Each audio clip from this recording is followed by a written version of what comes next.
नमस्कार मंडळी, मी सुभाष बडे. शाबास गुरुजीद्वारा आयोजित स्टार्ट ब्लॉगिंग या ट्रेनिंगमध्ये तुमचे सहर्ष स्वागत करतो. या ट्रेनिंगचा आज दुसरा दिवस. आज आपण दुसऱ्या दिवशी पाहणार आहोत ब्लॉगमध्ये सेटिंग कशा करायच्या.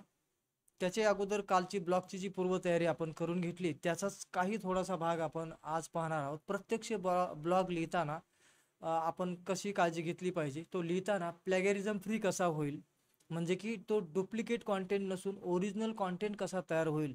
तर या संदर्भात AI टूलची मदत आपण घेऊन त्याला प्लॅगॅरिझम फ्री कसं करायचं या संदर्भातली अपडेटेड माहिती जी मागच्या अगोदरच्या बॅचेसमध्ये झालेली नव्हती ती आजच्या बॅचमध्ये किंवा या सेशनमध्ये होत आहे. तर त्याच्यामुळे तुम्ही लिहिलेला कॉन्टेंट, मग तुम्ही स्वतः लिहिलेला असो किंवा मग AI जनरेटेड कॉन्टेंट असो, त्याला AI आपण जो काही जनरेटेड कॉन्टेंट किंवा स्वतः लिहिलेला कॉन्टेंट जो प्लॅगॅरिझम म्हणजे काय याविषयी पण आपण माहिती पाहणार आहोत. तर त्यानंतरच आपण पुढे कंटिन्यू करूया. ओके, तर सगळ्यात महत्त्वाचं म्हणजे की समजा आपला काल ब्लॉग तयार झाला. ब्लॉग तयार झाल्यानंतर वन टाइम काम असतं त्याच्यावरच्या सेटिंग्स प्रॉपरली करून घेणं, ज्या की आजच होणार आहेत त्या. पण नंतर काय काम राहतं तर नुसते ब्लॉग अपडेट करणं.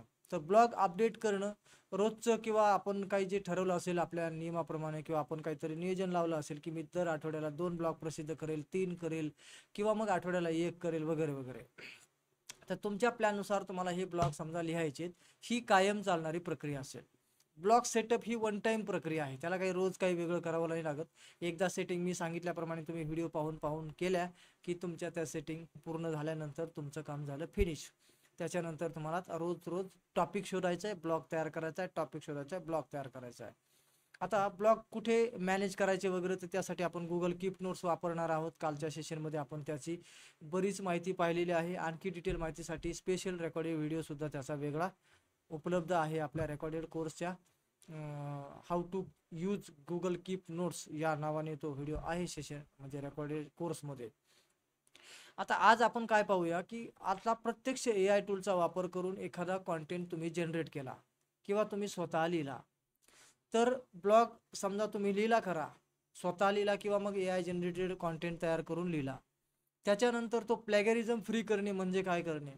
तर प्लॅगॅरिझम याला म्हणतात की तुमचा जो कॉन्टेंट आहे तो आधीच कुणीतरी पब्लिश केलेल्या इतर कॉन्टेंट सोबत कितपत मॅच होतोय, सिमिलॅरिटी किती आहे, त्याची सिमिलॅरिटी चेक करणे. चेक केल्यानंतर आपल्याला त्याला सिमिलॅरिटीला कमी करायचं आहे, दूर करायचं आहे, 100% युनिक कॉन्टेंट तयार करायचं आहे.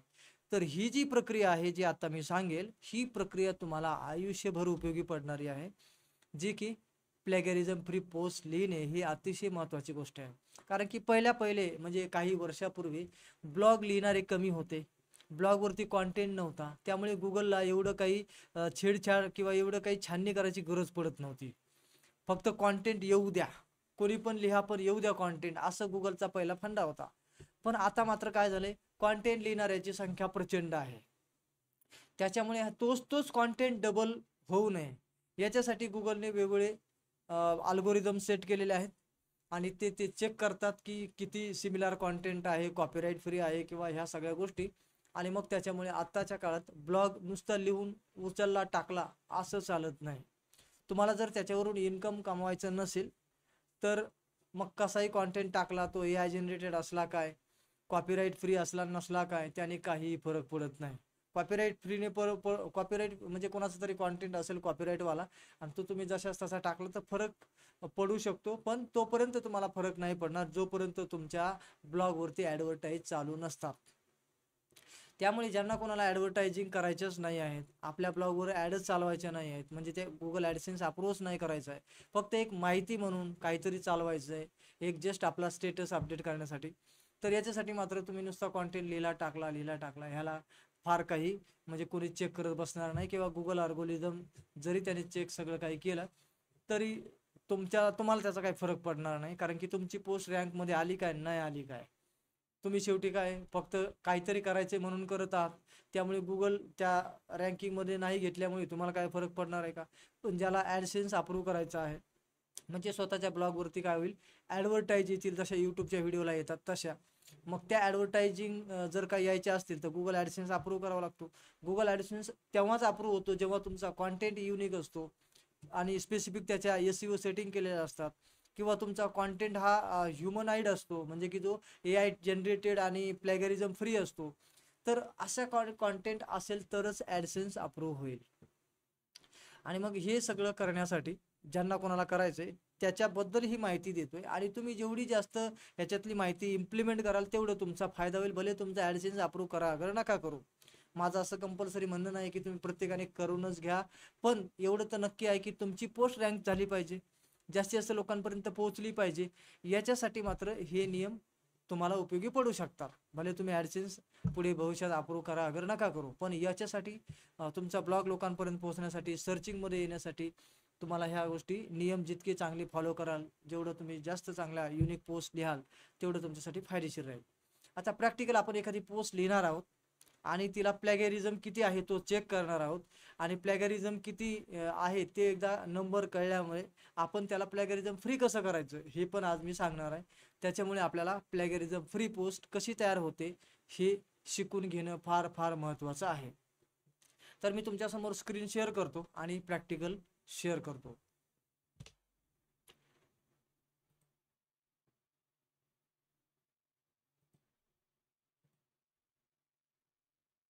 ओके, तुम्हाला आता स्क्रीन दिसत असेल तर तुम्ही काय करायचंय, मोबाईल आडवा पकडायचा आहे आणि फुल स्क्रीन करायचंय, जेणेकरून काय होईल, मोठ्या स्क्रीनमध्ये तुम्हाला हे बघायला भेटेल आणि व्यवस्थित वाटेल.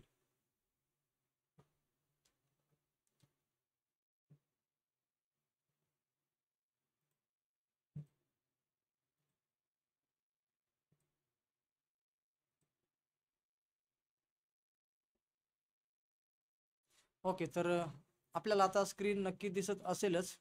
मी आता कंटिन्यू करतो. तर आपण काय केलं, इथे जेमिनी ओपन केलेला आहे. याला जेमिनाय म्हणतात. गुगल हा जेमिनाय या भाषेमध्ये त्याला ओळखतोय किंवा बोलतो, उच्चार तसा होतो याचा. आपण साधारण सरळ मराठी भाषेत काय करतो, सरळ जसं आहे तसं जोडून मोकळे होतो. तर त्याला आपण जेमिनी म्हणूया, कारण की आपण जेमिनी हे नाव जास्त करून ऐकले सोयाबीन तेलाच्या संदर्भात. त्याच्यामुळे आपण सरळ सरळ जेमिनी असा उच्चार करतोय, पण त्याचा उच्चार जेमिनाय आहे. ठीक, चला तर मग आता चॅट जीपीटी असो किंवा हा जेमिनाय असो, याला आपण काय करायचंय, ब्लॉग तयार करण्यासाठी वापरायचं आहे.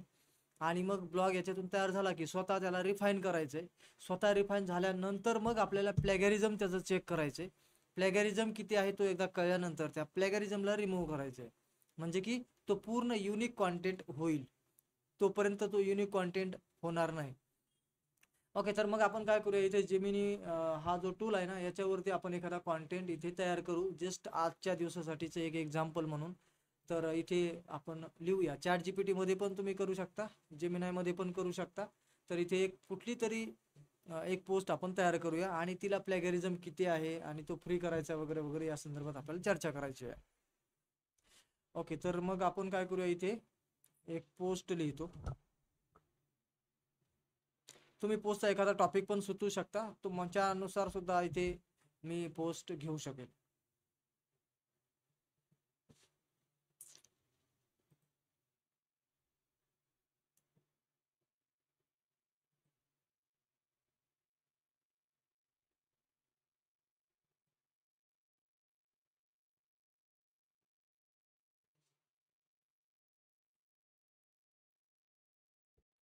ओके, इन्शुरन्स अशा नावाचा एक शब्द सुचवला गेलाय. तर इन्शुरन्स आपण काय म्हणूया.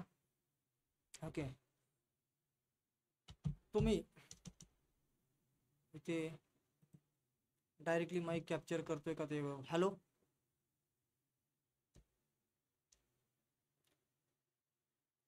कोणी मराठीत घेत नाही आहे, त्याच्यामुळे मला टाईपच करावं लागेल, किंवा गुगल कीप नोट्स मध्ये आपण मराठीत टायपिंग होईल इथे बघूया.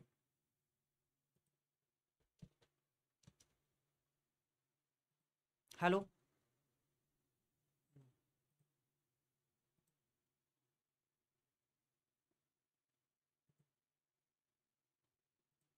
हॅलो, हॅलो,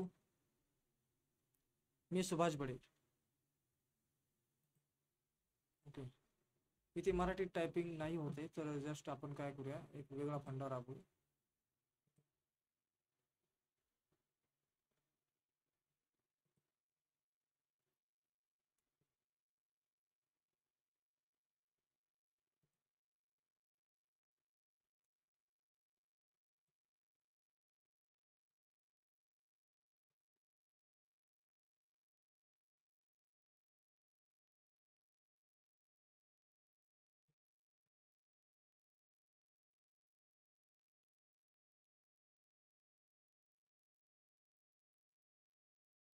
हॅलो,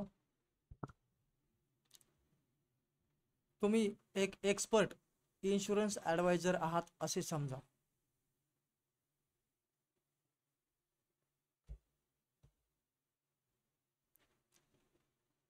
आत्ताच्या काळात हेल्थ इन्शुरन्स पॉलिसी याबद्दल मला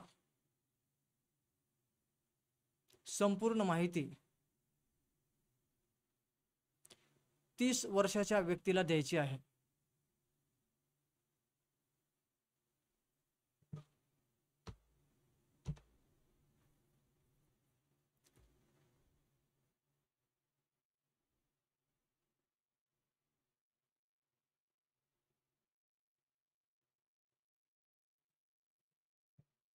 त्याला 2 मुले आहेत, एक 5 वर्षाचा, एक 10 वर्षाचा.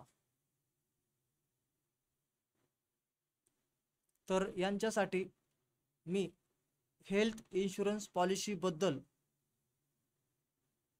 कशी माहिती देऊ?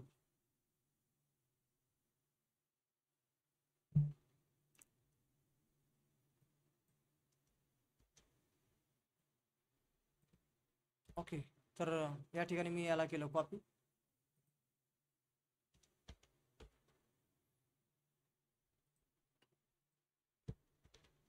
इथे मी एंटर करतोय.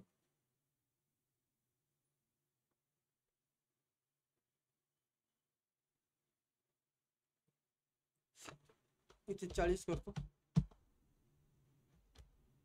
कारण की आपण मुलगा 10 वर्षाचा घेतलाय मोठावाला, त्याच्यामुळे.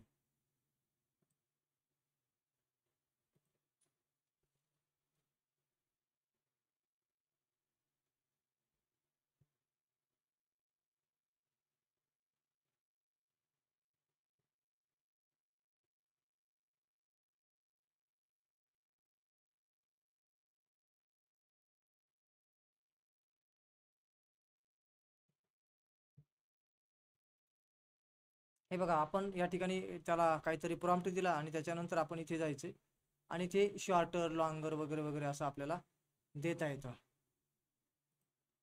आता आपण जेवढं काय दिलं त्यालाच आपण काय म्हणूया इथे. ओके, आता इथे टायपिंग करायला जमत नाही, बोटाने टायपिंग करायला वेळ लागतो, म्हणून आपण इथे जाऊया आणि इथे काय करू, लॉंगर असं म्हणूया.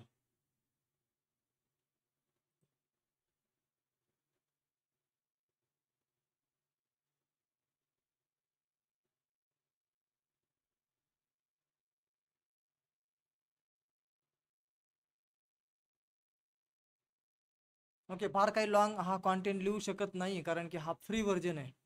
त्याच्यामुळे इथे मध्ये ते थांबलंय, पुढे जात नाही आहे, कारण की फ्री व्हर्जनमध्ये काही शब्दांचं लिमिट दिलेलं आहे की तुमची जी काही कॉन्टेंट तुम्ही त्याच्याकडून लिहून घेणार आहात तो किती लेंदी होईल, किती लांबीचा होऊ शकतो. तर फ्री व्हर्जनमध्ये लिमिट दिलेले आहे, त्याच्यामुळे आपल्याला इथे अर्धवटच ते थांबलेलं दिसतंय. ठीक, चला तरी आपण काय करूया, याच्यातला हाच जो आहे ना कॉन्टेंट आपण ChatGPT मध्ये टाकून पाहू.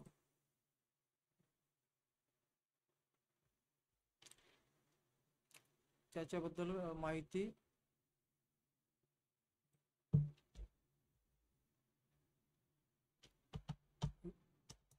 जी माहिती 1000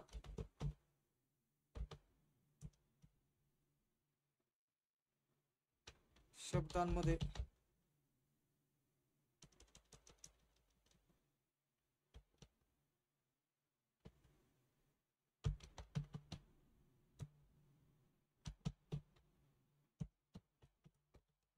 लिहून द्या.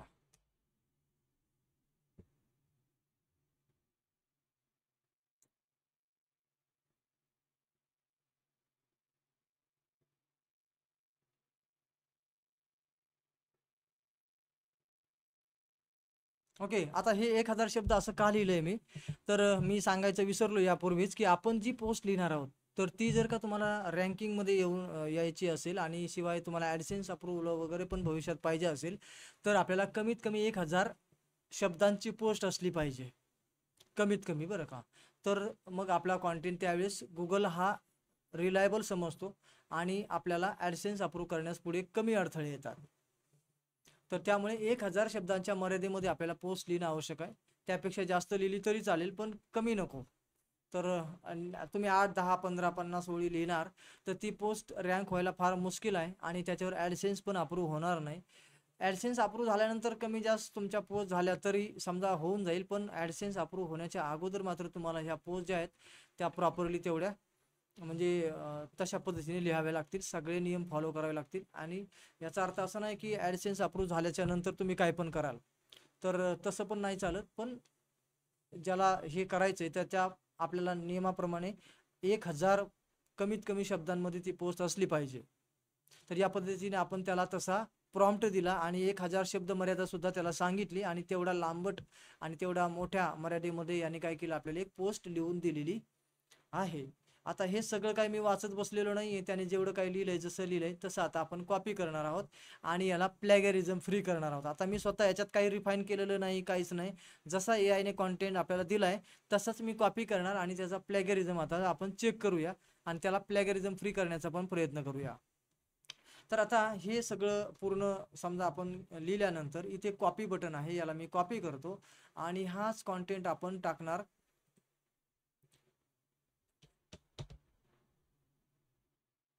एका वेबसाईट तुम्हाला ऑलरेडी मी दिलेली आहे आपल्या कोर्समध्ये इम्पॉर्टंट सेक्शनमध्ये. ही वेबसाईट देण्यात आलेली आहे जिचं नाव आहे स्मॉल SEO टूल.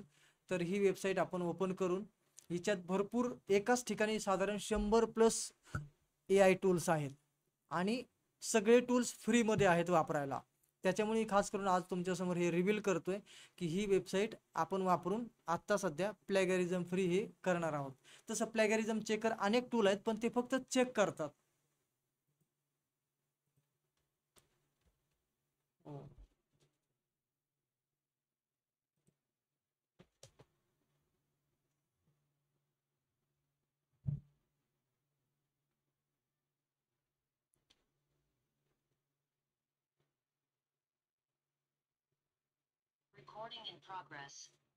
ओके मंडळी, मी सध्या मोबाईल डिव्हाइसवर आहे कारण की माझा एका डिव्हाइसचे नेटवर्क गेलंय. Recording in progress. जस्ट थोड्या वेळात ते पुन्हा कम बॅक होईलच.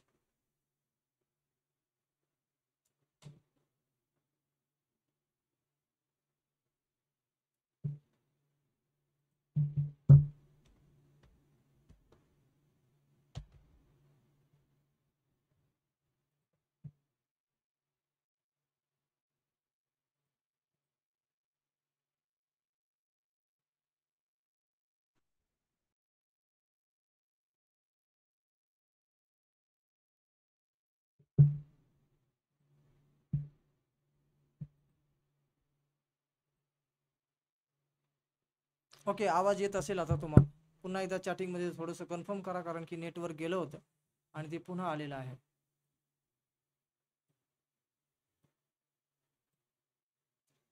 स्क्रीन दिसते का आणि आवाज येतोय का? SS असं टाईप करा स्क्रीन जर दिसत असेल तर.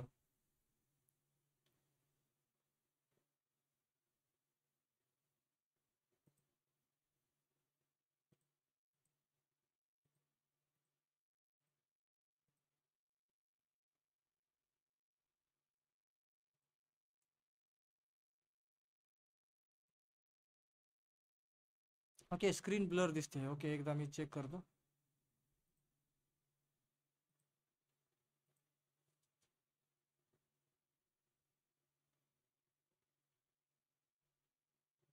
आता स्क्रीन प्रॉपर दिसते का? क्लिअर असेल तर CL टाईप करा. ओके ठीक, चला तर कन्फर्मेशन मिळालं की तुम्हाला क्लिअर स्क्रीन दिसत आहे. आता मी एक वेबसाईट ओपन केलेली आहे स्मॉल SEO टूल. ही वेबसाईट ऑलरेडी रेकॉर्डेड कोर्समध्ये लिंकमध्ये ॲड करण्यात आली आहे आणि इतर काही अजून प्लेगरिझम चेकर आहेत ते पण ॲड केलेले आहेत. त्याच्यामुळे तुम्ही रेकॉर्डेड कोर्स ॲक्सेसमध्ये जाऊन ते पाहू शकता. ओके चला तर मग आता ही जी वेबसाईट आहे smallseotool.com, तर हिला आपण ओपन केले आणि याच्यामध्ये आपण प्लेगरिझम चेकर असं इथं लिहिलेलं आहे. काय लिहिलंय? प्लेगरिझम चेकर. तर बघा मी याला ओपन करतो प्लॅगरिझम चेकर या टूलला आणि ही असे ॲडव्हर्टाईज वगैरे येईल कारण की फ्री टूल म्हटले की ॲडव्हर्टाईज येतातच. तर त्याला आपण इग्नोर करून पुढे जाऊ. हे बघा प्लॅगरिझम चेकर ओपन झालाय. थोडंसं खाली या. अशा ॲडव्हर्टाईज येतात, त्यामुळे थोडासा आपला गोंधळ उडतो की नेमकं कुठे काय करायचं. तर इथे आपल्याला लिहिलेलं आहे पेस्ट युअर टेक्स्ट हिअर, आणि इथे कर्सर चमकतोय आपला. ठीक आहे, तर तुम्ही इथे डायरेक्टली एखादी PDF वगैरे फाईल सुद्धा अपलोड करू शकता, जेणेकरून आपल्याला डायरेक्टली त्या PDF मध्ये सुद्धा प्लॅगरिझम चेक करता येण्याची सोय असते. आणि त्यासोबतच आपल्याला इथे गुगल ड्राईव्ह सुद्धा, एखाद्या गुगल ड्राईव्हचा इथे कॉन्टेंट असेल तर तो सुद्धा आपण प्लॅगरिझम त्याच्यावरचा चेक करू शकतो. असे वेगळे सोय आपल्याला इथे मिळते. पण इथे फ्री असल्यामुळे शब्दांची मर्यादा असते, डॉक्युमेंटला पण काही पेजेसची मर्यादा असते, तेवढ्या मर्यादेपर्यंत आपल्याला फ्रीमध्ये हे वापरता येतं. तसं मग आणखी मर्यादा वाढून पाहिजे असल्यास पेड व्हर्जनकडे जावं लागू शकेल, पण आपण सध्या फ्रीबद्दलच बोलतोय. तर इथे आपल्याला डायरेक्टली कॉन्टेंट पेस्ट करायचा आहे, जो मी आता इथे कॉपी करतो. बघा, हा कॉन्टेंट आपण कुठून केलाय, ChatGPT वरून कॉपी केला आणि स्मॉल SEO टूल मध्ये जाऊन इथे मी पेस्ट करतो. बघा, पेस्ट केलाय मी content. Chief Marketing Officer of Skill Nation. With this workshop, I have helped more than 37,000 small and medium businesses improve their कुठला तरी आवाज येतोय ना. and revenue. So, click on the button below and join the workshop and take your business on top of Google for free leads and sales. I will see you live inside the workshop.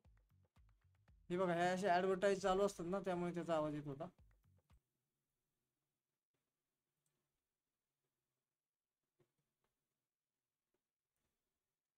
ठीक, तर हा जो content आहे ना, आपण याला प्लॅगरिझम check करण्यासाठी खाली येऊ आणि इथे बघा 1000 शब्दांची मर्यादा दिलेली आहे, वर्ड लिमिट, आणि आपला त्याच्यापेक्षा कमी आहे, म्हणून हा कॉन्टेंट आपल्याला इथे चेक करता येणं शक्य होईल. तर इथे आहे चेक प्लॅगरिझम. नीट स्टेप लक्षात ठेवा, फार सोपा आहे, क्लिक क्लिक करत जायचं आहे फक्त. तर या ठिकाणी मी चेक प्लॅगरिझमला क्लिक करतो आणि ते व्हेरीफाईंग करायला लागले. ते आता डिटेक्टिंग म्हणजे प्रोसेस चालू झालेली आहे, तो चेक करण्यास करू लागलाय. आणि या ठिकाणी आपल्याला पर्सेंटेजमध्ये दिसतंय युनिक कॉन्टेंट किती पर्सेंटेज वगैरे आहे आणि प्लॅगरिझम कॉन्टेंट किती % आहे वगैरे. आता त्याचं प्रोसेसिंग सुरू झालेलं आहे, चेकिंग सुरू झालेलं आहे. ही फार महत्त्वाची प्रोसेस आहे किंवा आपल्याला ते करता येणं आवश्यक आहे, जेणेकरून आपल्याला म्हणजे कॉन्टेंट जो आहे ना, तो युनिक पद्धतीचा तयार करता येईल.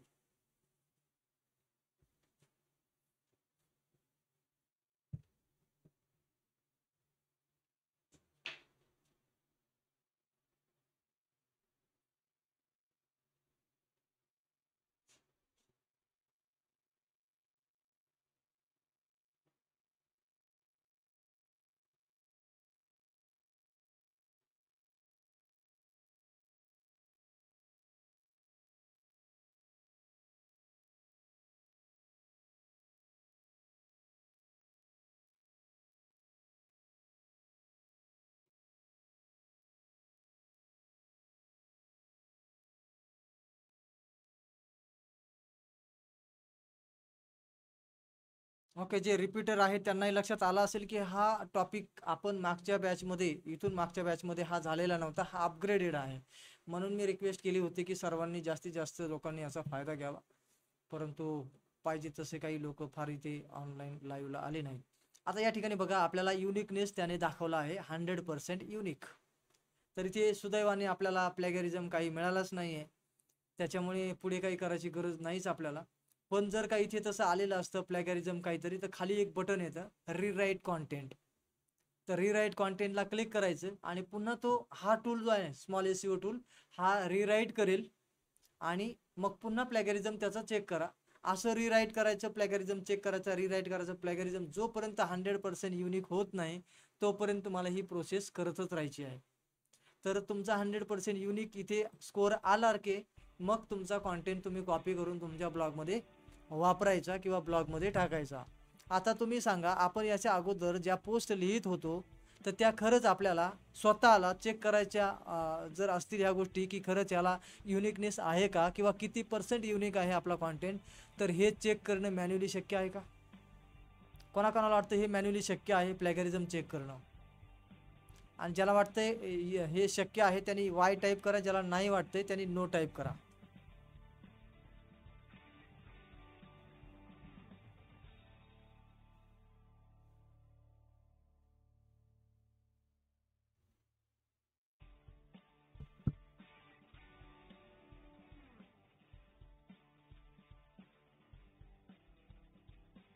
ओके, नो टाईप करायचं आहे जर तुम्हाला वाटतं की वा हे मॅन्युअली होणारं काम नाही आहे, ह्या सगळ्या युनिकनेस चेक करणं.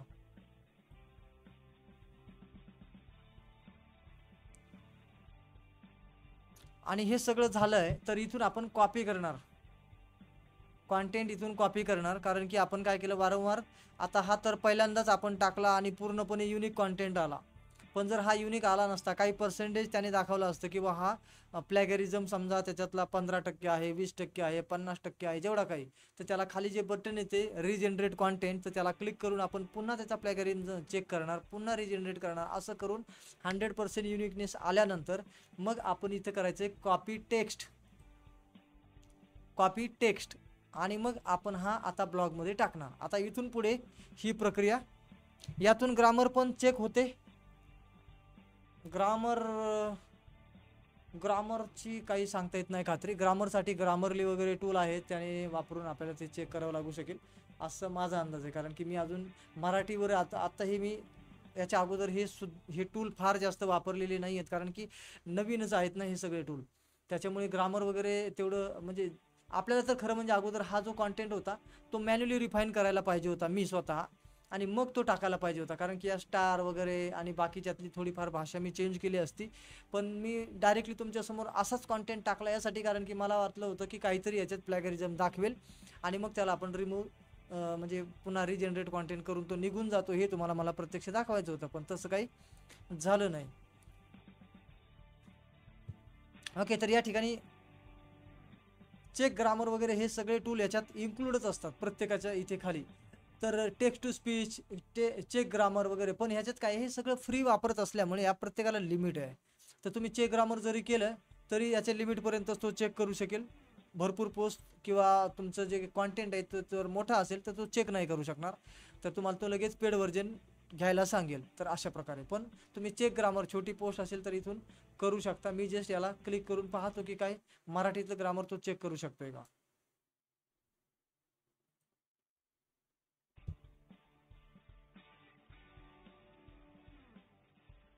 इथं चेक ग्रामरला मी क्लिक करतो. डीप ग्रामर असं याला जर तुम्ही क्लिक केलं तो पैसे मागेल लगेच, पण आपण चेक ग्रामरला क्लिक करूया जेणेकरून तो फ्री मधलं आपल्याला फॅसिलिटी वापरता येईल.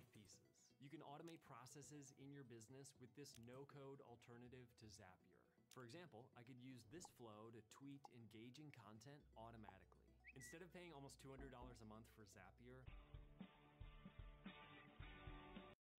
your business needs the best AI tools. So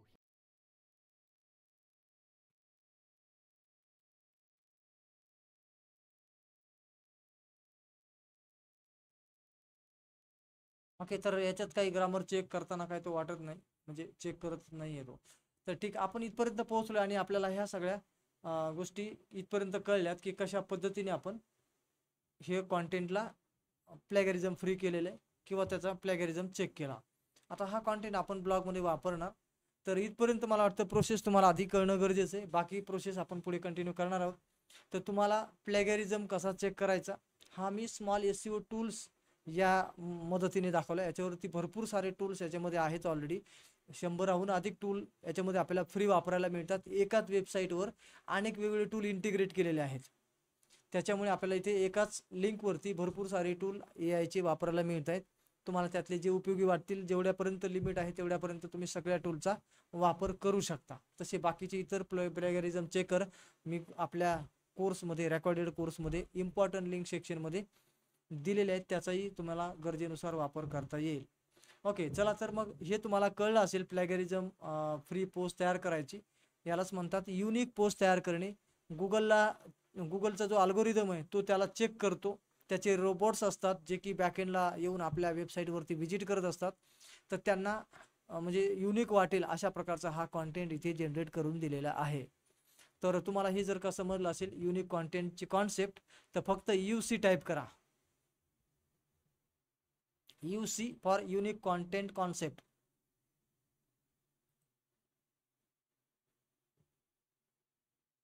मी तुमच्याकडून रिप्लाय यासाठी घेतो कारण की आपलं कम्युनिकेशन चॅटिंगच्या द्वारे होतंय, आवाजाद्वारे होत नाही आहे. मग तुम्ही समजून घेतात की नाही, तुम्ही लाईव्ह आहात की नाही, की तुम्ही झोपले मी एकटाच बडबड करतोय, असं व्हायला नको.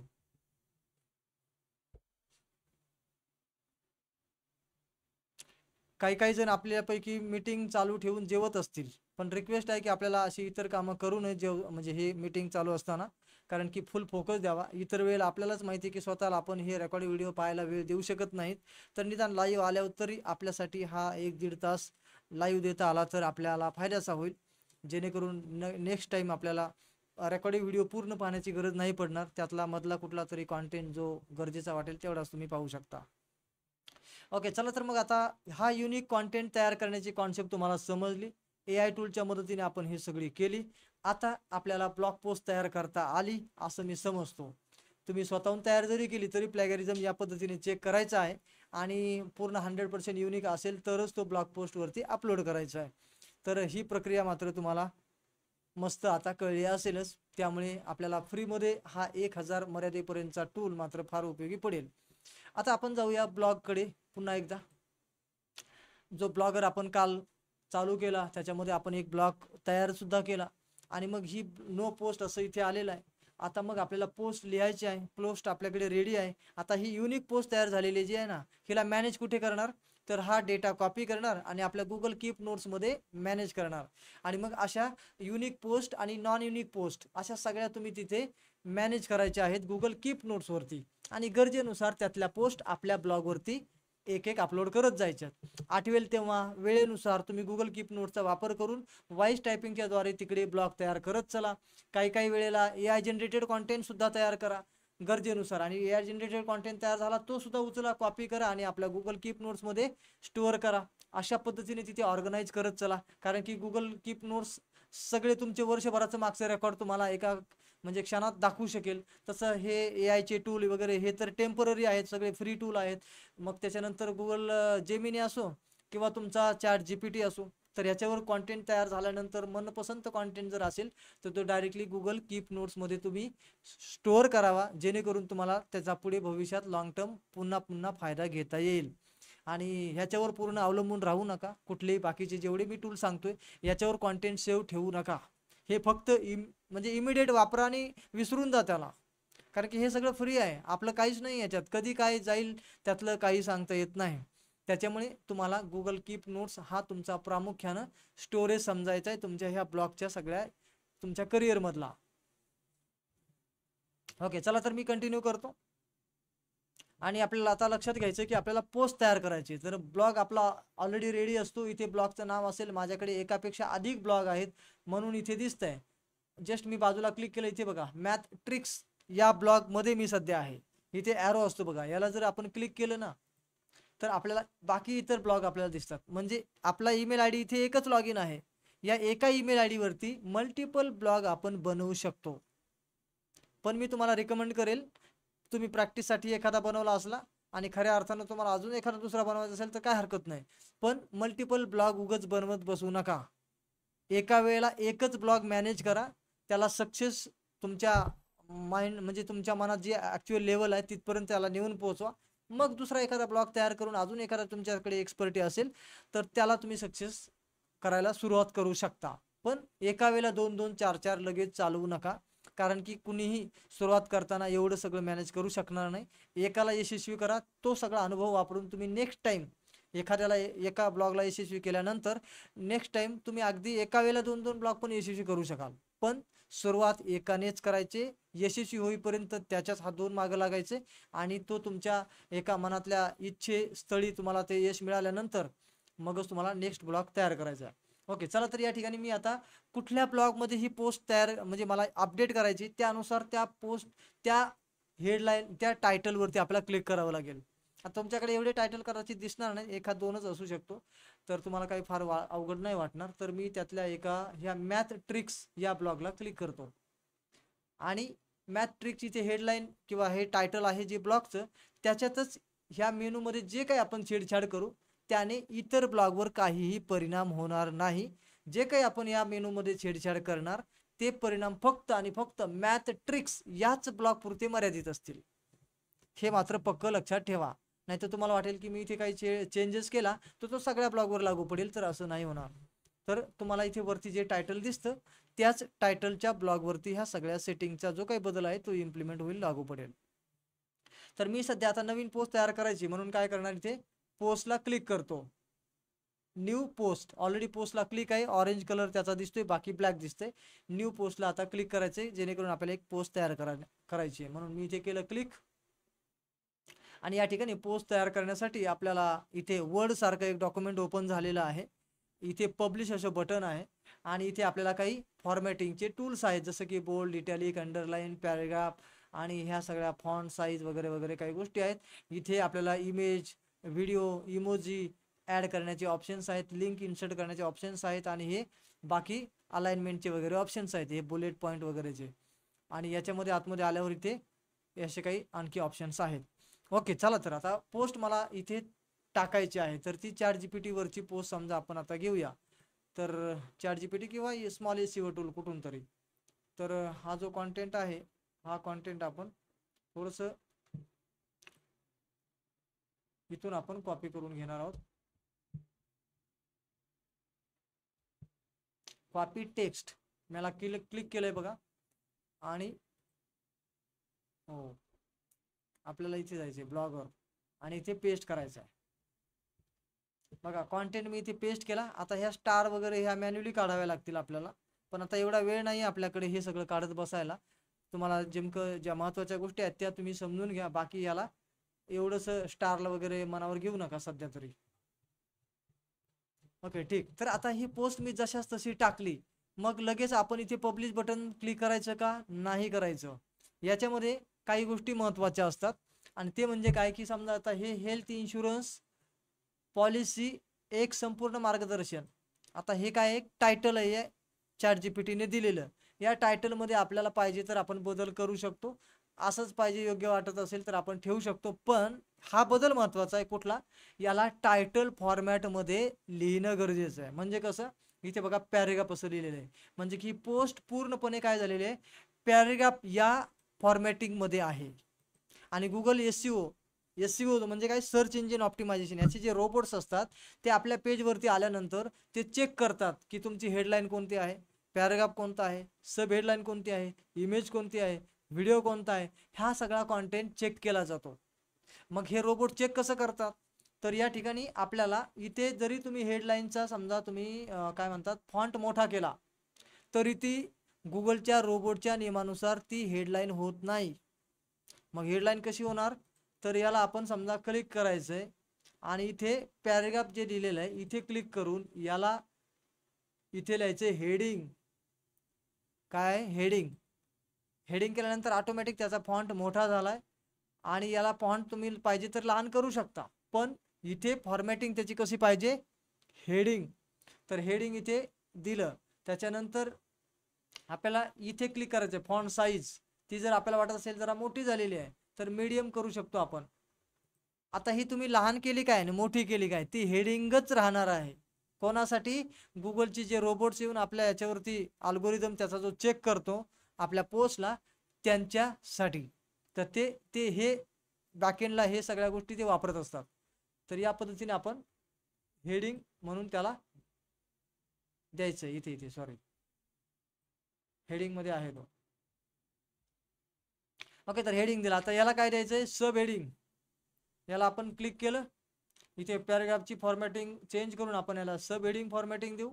याचा फॉन्ट तुम्हाला गरजेनुसार लहान मोठा करता येईल, परंतु फॉर्मॅटिंग कसली पाहिजे, सब हेडिंग.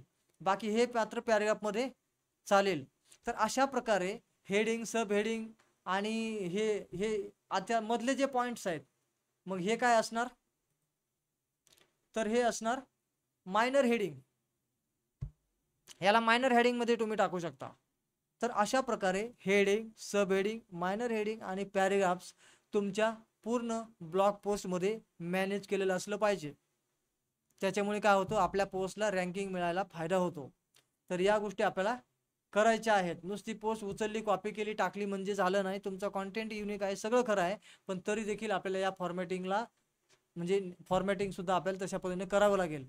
आता ह्याच्यावर आपण कधीतरी नेक्स्ट मी एक सेशन घ्यायचं ठरवलं आहे. सगळे जेवढे ब्लॉगिंगच्या बॅचमधले लोक आहेत त्यांना सगळ्यांना एका वेळेला मी सांगणार आणि त्यावेळेस एक फॉलोअप सेशन असणार, ज्यामध्ये मी फक्त SEOच्या टेक्निकबद्दल बोलेल, जेणेकरून आपल्याला SEO म्हणजे काय, सर्च इंजिन ऑप्टिमायझेशन, हा गुगलचा अल्गोरिदम कसा काम करतो आणि तुमचा ब्लॉग पोस्ट असेल किंवा कुठलेही पोस्ट असतील तर ह्या सगळ्या रँकमध्ये येण्यासाठी कुठले कुठले फॅक्टर्स आणि कसे कसे त्याला इम्पॅक्ट करतात, तर याच्यावर आपल्याला जास्त एक डिटेल सेशन, एखाद्या फॉलोअप सेशन किंवा कधीतरी आपल्याला म्हणजे मी घेण्याचं ठरवलं आहे.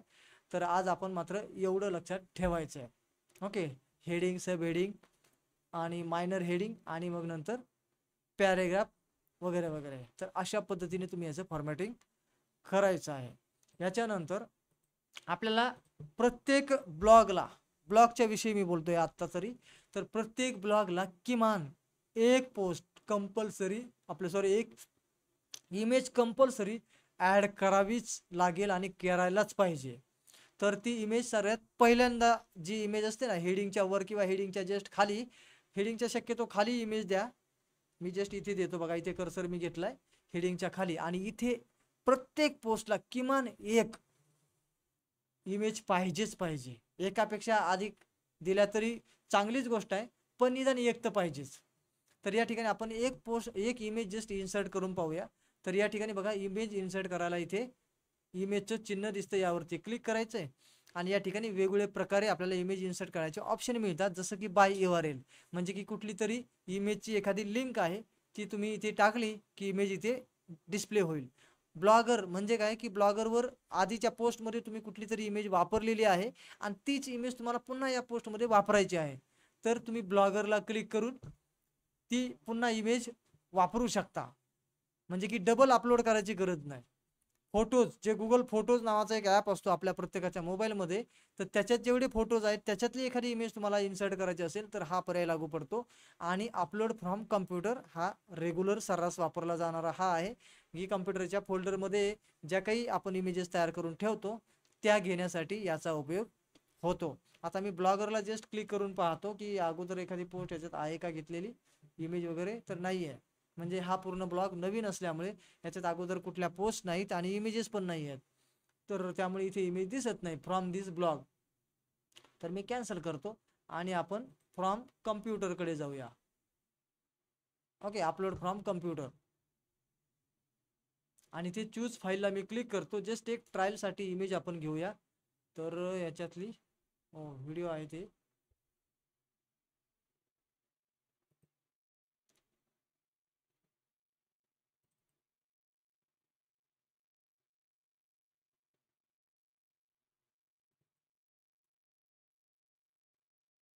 ओके, सॅम्पल इमेज मी घेतोय, जस्ट काहीतरी आपल्याला दाखवायचंय म्हणून. ओके, हे घेऊया जस्ट एक ट्रायलसाठी. ओके, या पद्धतीने ती इमेज आली. सिलेक्ट इमेज इथे इन्सर्ट झालेली आहे. तर अशा प्रकारे किमान एक इमेज आपल्याकडे म्हणजे या ब्लॉगमध्ये पाहिजेच पाहिजे. आता ब्लॉगमध्ये अजून काय करू शकतो, हे तर एकदम बेसिक झालेलं आहे. काय, किंवा फॉर्मॅटिंग गरजेचं आहे, की हेडिंग कोणती, सब हेडिंग कोणती, मायनर हेडिंग कोणती, पॅराग्राफ कोणते, हे सगळं डिफाईन करणं गरजेचं आहे. हे इथपर्यंत सबमिट करण्यायोग्य झालेलं आहे. आता अधिक काही करायचंच असेल तर काय करता येईल. इथपर्यंत सबमिट करण्यालायक झालं. इथे जर का मी पोस्ट समजा मी पब्लिश केली तरी चालू शकते आता, पण इथे एक टायटल देणं गरजेचं आहे. तर आपण हेच टायटल कॉपी करूया आणि इथे टाकूया. ओके, हेल्थ इन्शुरन्स पॉलिसी संपूर्ण मार्गदर्शक. तर मी प्रिव्ह्यूला क्लिक करतो. अजून पब्लिश नाही केलं, मी प्रिव्ह्यूला क्लिक करतो आणि आपली पोस्ट लोकांना दिसेल कशी हे पाहतो. तर या पद्धतीने बघा, आपला ब्लॉग सध्याचा डिफॉल्ट काल जो आपण बघितला त्याच्यावर ही पोस्ट पब्लिश झालेली आहे. इथे हेडलाईन वगैरे दिसते आणि खाली पोस्ट आपल्याला बघायला मिळते आहे. ओके, तर या पद्धतीने पोस्ट झालेले. खाली आपल्याला इथे काही मेनू दिसत आहेत. हे टॅबचा दिसतोय, हा मोबाईलचा पण दिसतोय, मध्ये टॅब आणि इकडे डेस्कटॉप. तर मोबाईलवर कशी दिसेल त्यासाठी इथे क्लिक करू शकता आणि हीच पोस्ट आपल्याला मोबाईलवर पाहता येते किंवा लोकांनी मोबाईलवर ओपन केल्यावर हे कसं दिसेल. आणि खास करून आपला ब्लॉग हा मोबाईलवरच जास्त ओपन केला जाऊ शकेल आणि जास्तीत जास्त युजर जे आहेत आपले कॉन्टेंट जे रीडर आहेत, वाचक जे आहेत, तर ते मोबाईलवरच वापरणार आहेत. ह्या सगळ्या लिंक क्लिक करून ब्लॉग पोस्ट वाचणार आहेत. त्यामुळे कसा कॉन्टेंट दिसतो हे आपल्याला इथे कळतंय, मोबाईलवर तो कसा दिसेल. तर या प्रकारे तर आपल्याला समजा वाटलं की सगळं काही ठीकठाक आणि योग्य आहे, तर मग आपण याला समजा क्लोज करूया. हा प्रिव्ह्यू आहे आणि इथे या प्रिव्ह्यूच्या शेजारी एक जर मी बटन क्लिक केलं तर इथे आहे सेव्ह. तर सेव्ह करून ठेवलं तर ही पोस्ट तुमची सेव्ह राहते, परंतु ही पोस्ट लोकांना दिसत नाही, कारण की पब्लिश बटन मी क्लिक केलेलं नाही. जर तुम्हाला सेव्ह ठेवायचे आणि याच्यात अजून काही चेंजेस करायचेत, पण लगेच तुम्हाला पब्लिश नाही करायचे, पण काही चेंजेस करायचेत, काही केलेत आणि अर्जंट असं काहीतरी काम आलं की तुम्ही पोस्ट करता करता तुम्हाला उठून जावं लागतंय, तर अशा वेळेला तुम्ही मात्र या ठिकाणी क्लिक करून सेव्ह बटन दाबून मग तुमचा कॉम्प्युटर, डेस्कटॉप किंवा मोबाईल बंद करा. जेणेकरून काय की पुन्हा नेक्स्ट टाइम जेव्हा तुम्ही काम करायला तर आत्ता जेवढं झालेलं आहे तेवढं काम तुम्हाला पुन्हा इथे भेटेल आणि ती पोस्ट लोकांना दिसणार पण नाही, कारण तुम्ही नुसती सेव्ह केलेली, पब्लिश केलेली नाही. जोपर्यंत तुम्हाला हा ब्लॉग जो आहे ना तो पूर्णपणे लोकांना दाखवण्यालायक फायनल झालेला नाही, तोपर्यंत पब्लिश बटन दाबू नका. पब्लिश बटन जर दाबलं तर डायरेक्टली तो कॉन्टेंट आपला इंटरनेटवर पब्लिश होऊन जातो आणि कोणी पण त्याला विजिट करून पाहिलं तर त्याला तो दिसू शकतो. तर त्यामुळे हे लक्षात ठेवायचं की आपल्याला कॉन्टेंट पूर्ण अगदी रेडी असेल तर पब्लिश बटन दाबायला काही हरकत नाही. जर नसेल तर सेव्ह करून ठेवा आणि नंतर त्याच्यावर रिफाईन करून झाल्यावर सगळं फायनल मग मात्र तुम्हाला हे बटन दाबायचे. आता मी सध्या फक्त सेव्ह बटन दाबतो, पब्लिश बटन दाबलेलं नाही आणि इथून बॅक घेतो आणि इथे बघा असं दिलेलं आहे ड्राफ्ट, दिसते ना तुम्हाला इथे ड्राफ्ट. तर याचा अर्थ असा आहे की ही पोस्ट इथे जरी तुम्हाला दिसत असली तरीही लोकांना उपलब्ध नाही, ब्लॉगवर इंटरनेटवरती उपलब्ध नाही, ती सध्या ड्राफ्टमध्ये आहे, म्हणजे ती फक्त तुम्हाला दिसते ॲडमिन पॅनलमध्ये. तर या गोष्टी आपण लक्षात घ्यायच्या आहेत. आता आपण हिला पब्लिश करण्यासाठी पुन्हा समजा इथे मध्ये कुठेही आपण क्लिक करूया आणि इथे पब्लिश बटन क्लिक करूया, कन्फर्म. ओके, तर आता मात्र पब्लिश्ड असा तिचा स्टेटस आलेला आहे, जो पहिला ड्राफ्ट असा होता. तर पब्लिश्ड ज्या पोस्टला पब्लिश असं लिहिलेलं आहे तर तुम्ही समजून घ्यायचे की ही पोस्ट ऑलरेडी पब्लिश केलेली आहे आणि तुम्ही पब्लिश केल्यानंतर सुद्धा तिच्यात बदल करू शकता. असं काही नाही की बा एकदा पब्लिश झाली पोस्ट तर मग पुन्हा चेंज करता येणार नाही, पुन्हा कितीही वेळा चेंज तुम्ही करू शकता. जसं की पुन्हा इथे या भागावर कुठेही क्लिक केलं ना तर पुन्हा तो तुम्हाला हे जे काही चेंज करायचा जो प्रिव्ह्यू असतो तो तुम्हाला ओपन होईल आणि त्याच्यात तुम्ही काही शब्द काढायचे, टाकायचे, काय जे काही चेंजेस करायचे ते करू शकता आणि पुन्हा मात्र अपडेट बटन तुम्हाला दाबावं लागेल. तेव्हा तुम्ही आत्ता केलेले जे चेंजेस आहेत ना ते सगळ्या जगाला पुन्हा उपलब्ध होतील. आता इथपर्यंत हे सगळं बेसिक पोस्ट अपडेट करण्यापर्यंत हे झालेलं आहे.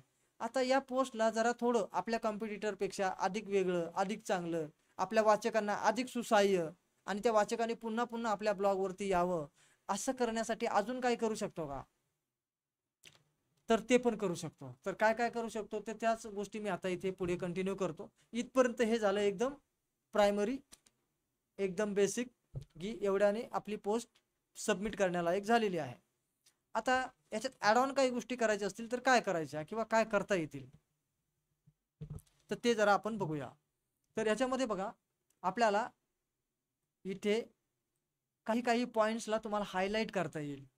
जसं की समजा इथे कुठे तुम्हाला या अतिशय महत्त्वाच्या ठिकाणी तुम्हाला वाटतं किंवा एखादा वाचक आपल्या ब्लॉगवरती आल्यानंतर तो काय करणार आहे, एकूण एक शब्द पहिल्यापासून शेवटपर्यंत वाचणार नाही. सुरुवातीला लक्षात घ्या, सायकोलॉजी लक्षात घ्या लोकांची, मानसिकता लक्षात घ्या लोकांची. तर तो आल्यानंतर पहिल्यांदा काय करेल, ब्लॉगचं टायटल बघून त्यावरती क्लिक करेल, क्लिक केल्यानंतर तो स्क्रोल करेल खालीपर्यंत आणि नुसत्या हेडलाईन वाचत जाईल. तुम्ही पण बघा स्वतःवरून, तुम्ही एखादा न्यूजपेपर वाचत असाल तर तुम्ही पण हेच करता, डायरेक्टली लाईन पहिली पकडली आणि खाली अजिबात न बघता एक एक लाईन वाचत तुम्ही खाली शेवटपर्यंत कधीच गेलेले नसाल. मग जसं आपण केलं तसंच इतर करतात. म्हणजेच काय की पूर्ण हेडलाईन वाचत व्यक्ती खाली जातो आणि त्या हेडलाईन मध्ये त्याला इंटरेस्ट जर आला तर तो सब हेडलाईन वाचतो, सब हेडलाईन मध्ये इंटरेस्ट आला तर तो पॅराग्राफ वाचायला सुरू करतो, म्हणजे डिटेल पोस्ट वाचायला तो वेळ देतो. ठीक, तर त्याच्यामुळे आपल्याला हेडलाईन ह्या बोल्ड करणं गरजेचं आहे.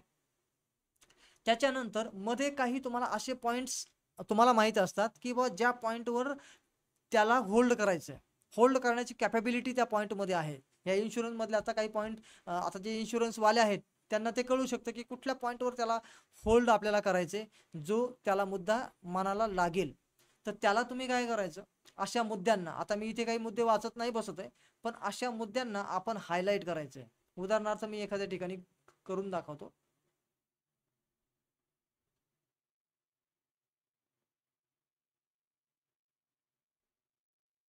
आता इथे काय मला वाचायला वेळ नाही, म्हणून आपण काय करूया, इथे जस्ट आपण कुठेतरी एक हायलाईट करून दाखवूया.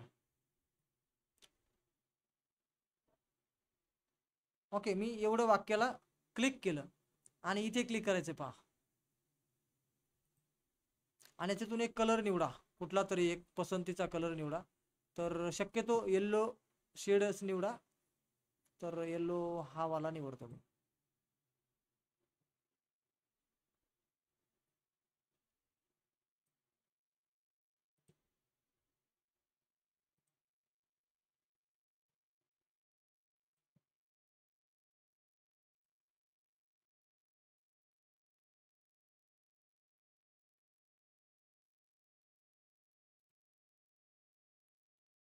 ओके, काहीतरी इथे ओके तर झालं आहे.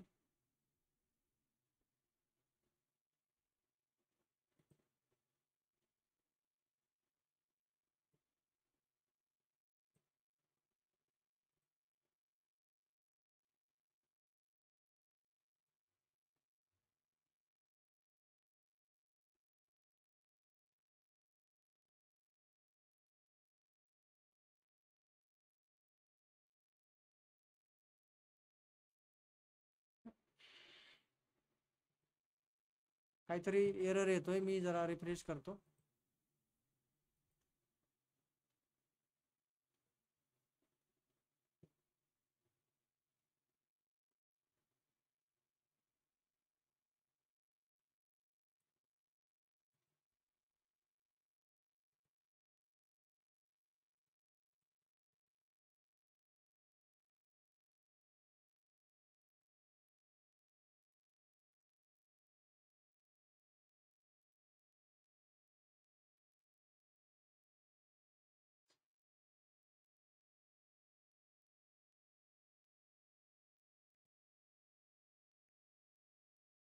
हे व्हाईट कडेच जाते सारखं, काय होतंय काय.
ओके, ठीक आहे, काहीतरी प्रॉब्लेम असू शकतो गुगलकडून.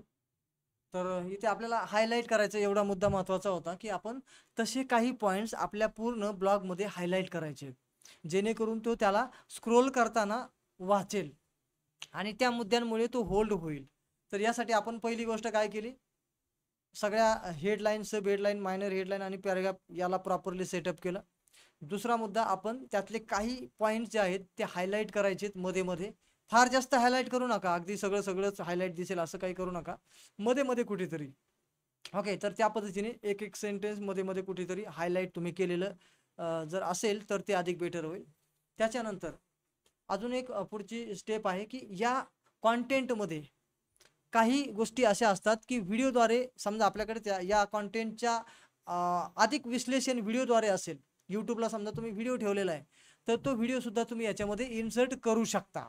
कसा करू शकता त्याचं जरा बघूया आपण. आता समजा इथे इन्शुरन्सवर तुम्ही एखादा व्हिडिओ बनवलाय, काहीतरी समजा इन्शुरन्सचं महत्त्व सांगणारा व्हिडिओ आहे, पॉलिसीबद्दलचं महत्त्व सांगणारा व्हिडिओ आहे.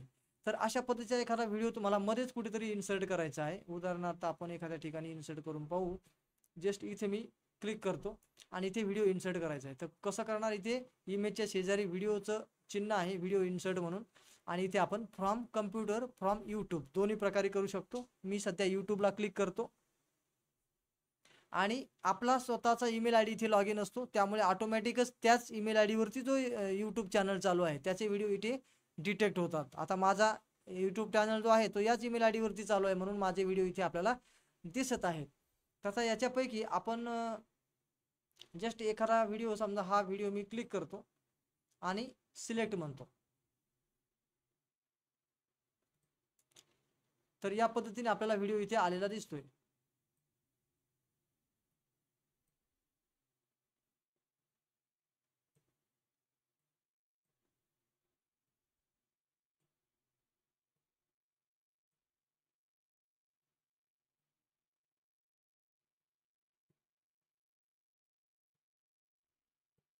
ओके, तर या पद्धतीने व्हिडिओ तो आलेला आहे. इथे आपण काही कॉपी पेस्ट वगैरे केलेलं नाही, डायरेक्टली व्हिडिओच्या चिन्हाला क्लिक केलं, यूट्यूबला क्लिक केलं, यूट्यूबवरून आपण आपला व्हिडिओ घेतला.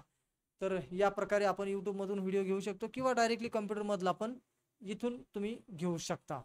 ठीक, तर आपण आता पहिली गोष्ट आपण जे केलं होतं, हेडलाईन सगळ्या प्रॉपर मॅनेज केल्या, पॅराग्राफ मॅनेज केला, त्याच्यानंतर हायलायटिंग केलं, त्याच्यानंतर आपण आता पुढे व्हिडिओ जर त्याचा असेल तर, हा म्हणजे काही कंपल्सरी भाग नाही आहे, हा ऑप्शनल आहे. मी आत्ता भाग काय सांगतोय, हा ॲडिशनल अजून काय काय करू शकता, जेणेकरून आपल्याला जो वाचक एकदा येईल ब्लॉगवरती तो कायम तिथे चिपकला जाईल. तर ह्यासाठी ॲड ऑन काय काय करू शकतो, जे आपले कॉम्पिटिटर करत नाही आहे. तर ह्यासाठीच्या ह्या ॲड ऑन गोष्टी मी सांगतोय, जे की मी बेसिक पोस्ट तयार अपडेट करण्यालायक तर ते अगोदर झालेलंच आहे, पण ॲड ऑन काय काय त्याबद्दलचंही चालू आहे. तर आपण काय केलं, इमेज तर सुरुवातीला टाकलेली होतीच, जे सर्वजण बऱ्यापैकी करतातच. त्याच्यानंतर ॲडिशनल इमेज कुठेमध्ये काही गरजेची असेल तर तुम्ही टाकू शकता. ॲडिशनल व्हिडिओ म्हणजे याच टॉपिकला बरोबर, याच टॉपिकला धरून असलेला एखादा व्हिडिओ असेल तर तो तुम्ही इथे इन्सर्ट करू शकता.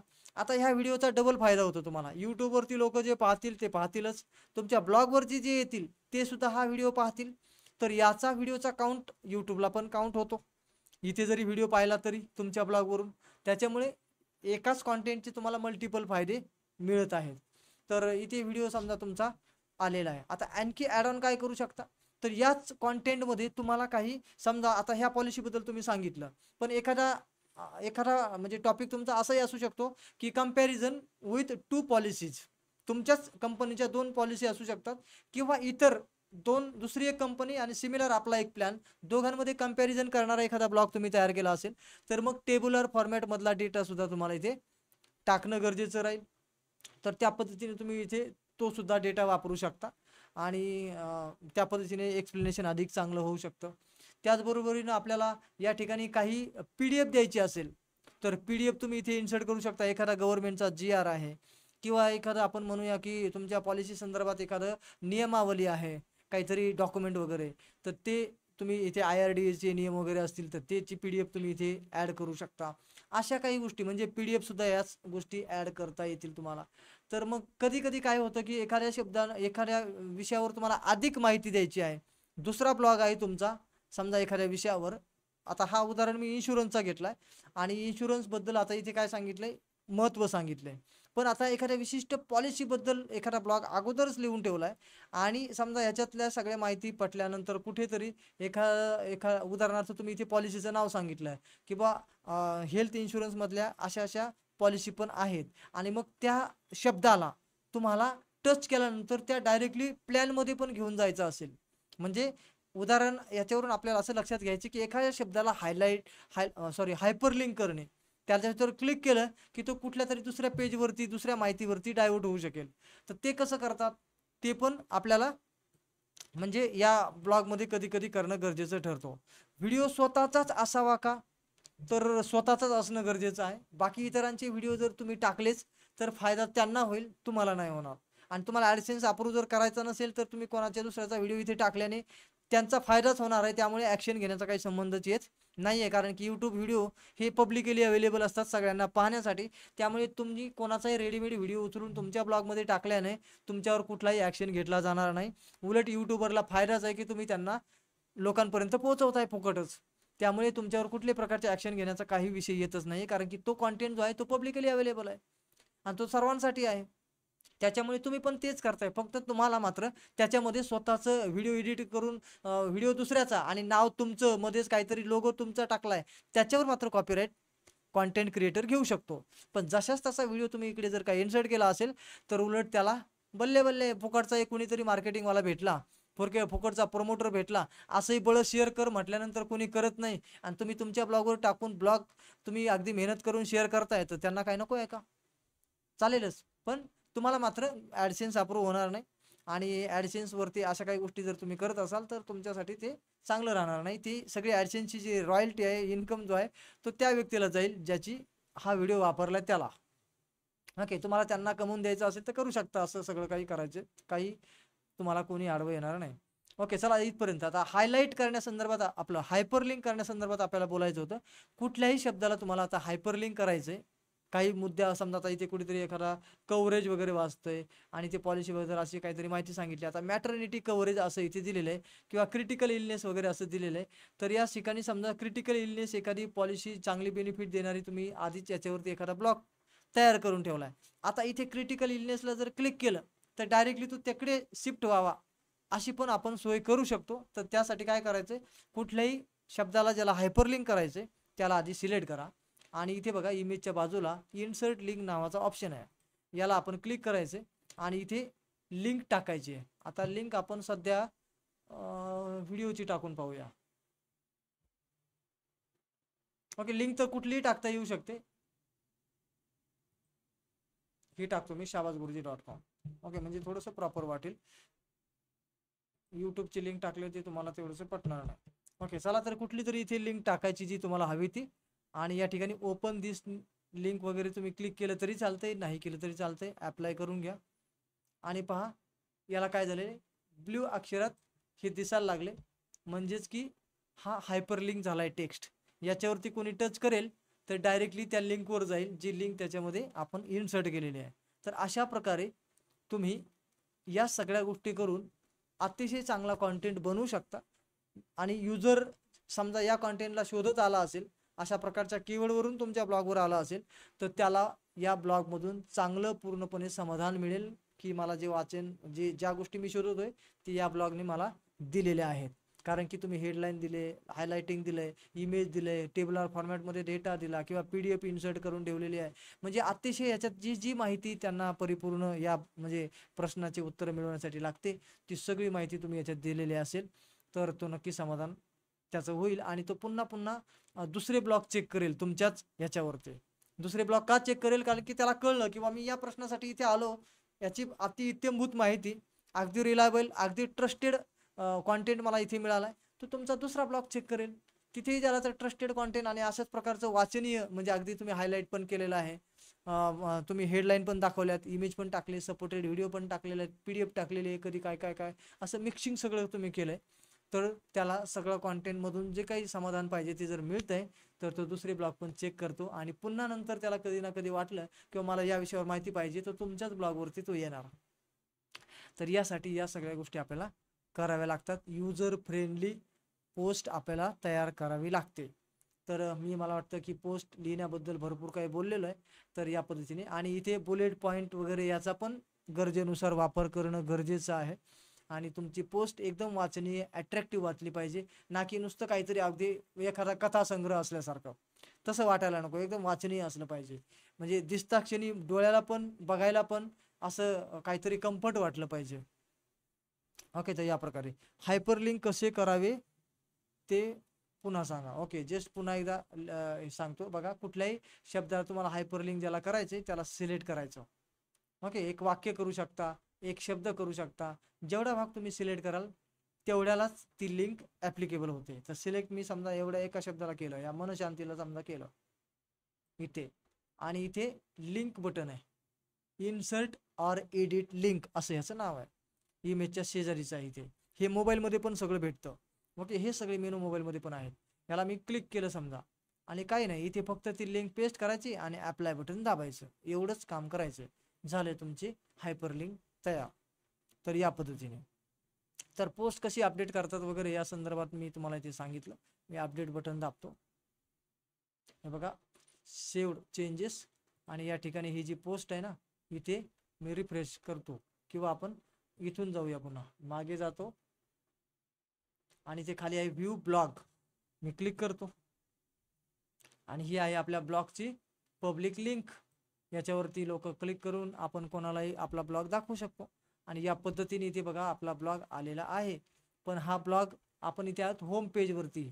आता पोस्ट वाचायची असेल तर इथे रीड मोरला विजिटर काय करणार, क्लिक करणार. तर मी इथे क्लिक करतो आणि या प्रकारे आपली पोस्ट विजिटरला दिसणार. आणि या पद्धतीने हे सगळं काही दिसायला लागले. हे बघा व्हिडिओ पण आलेला आहे. आणि बघा हे क्रिटिकल इलनेस जे काही तुम्हाला दिसतंय ना ब्ल्यू कलर मध्ये, तर याला समजा क्लिक केलं आपण, तर ते आपण जी लिंक त्याच्यात टाकली होती तिकडे आपण ऑटोमॅटिक डायव्हर्ट झालेलो आहोत. तर याला म्हणतात हायपर लिंक करणे. तर या पद्धतीने आपली पोस्ट अतिशय सुंदररित्या आपण पब्लिश केलेली आहे. आणि या पोस्टची लिंक लोकांना पाठवायची असेल, आता तुम्ही रोज काय करता, व्हॉट्सअपवरती इतरांच्या शिक्षकांचे ब्लॉगचे URL किंवा ब्लॉगच्या लिंक आलेल्या तुम्हाला दिसतात. GR वगैरेचे ब्लॉग आजकाल भरपूर जण चालवायला लागलेत. तर ती लिंक कशी शेअर करतात, ही पोस्ट आहे समजा, इथून आपण शेअर करू शकतो किंवा आपल्या ॲडमिन पॅनलमधून इथून पण शेअर करू शकतो. शेअरला क्लिक केलं आणि या ठिकाणी लिंक कॉपीचं बटन येईल बघा, कॉपी लिंक. तर कॉपी करून तुम्ही तुमची लिंक जी आहे ती व्हॉट्सअपला कोणालाही पाठवू शकता. फक्त त्या लिंक सोबत 2-4 लाईन लिहा, त्याची हेडलाईन आणि त्या ब्लॉगमध्ये लिंकवर काय वाचायला मिळेल अशा 2-4 लाईन्स लिहिल्या आणि ती लिंक त्याच्या खाली असेल आणि तसा मेसेज एक तयार करून डायरेक्टली व्हॉट्सअपला शेअर केला की कोणालाही त्या लिंकला क्लिक केली की तुमची पोस्ट वाचता येते. तर अशा प्रकारे आपण काल ब्लॉग तयार केला, आज त्याच्यावरती पोस्ट प्लेगरिझम फ्री युनिक कॉन्टेंट तयार करून अपडेट केला. अपडेट केल्यानंतर त्याला प्रॉपरली फॉर्मॅटिंग केलं, त्याच्यात अधिकच्या काही गोष्टी आपण ॲड ऑन केल्या. तरी अजून 1-2 गोष्टी ॲड ऑन करणं बाकी आहे. आता इथे आपल्याला इन्सर्ट लिंक केली, व्हिडिओ केला, इमेज केलं, एवढंपर्यंत केलं. पण आता कधी कधी तुम्हाला गुगल फॉर्म द्यायचा असेल, आता तुम्ही मॅक्सिमम जण तर इथे टीचर आहात, तर बऱ्याचशा लोकांच्या ब्लॉगवरती तुम्ही पाहिलं असेल की ते गुगल फॉर्मद्वारे मुलांकडून टेस्ट सॉल्व करतात. आणि त्या पद्धतीने मग इथे जर का समजा आपल्याला गुगल फॉर्म टाकायचा असेल, PDF आपल्या पोस्टमध्ये दाखवायची असेल तर ते कशी दाखवतात. आता ह्या 2 गोष्टी ॲड ऑन एकदा आपण ॲड करूया आणि मग पुढच्या टॉपिककडे जाऊया. तर आपल्याला PDF अटॅच करायची आहे किंवा गुगल फॉर्म याच्यामध्ये जोडायचा आहे, तर तो कसा जोडला जातो हे जरा बघून घ्या. तर आपण एखाद्या ठिकाणी PDF ॲड करून पाहूया. तर PDF आपण शेवटी ॲड करूया इथे.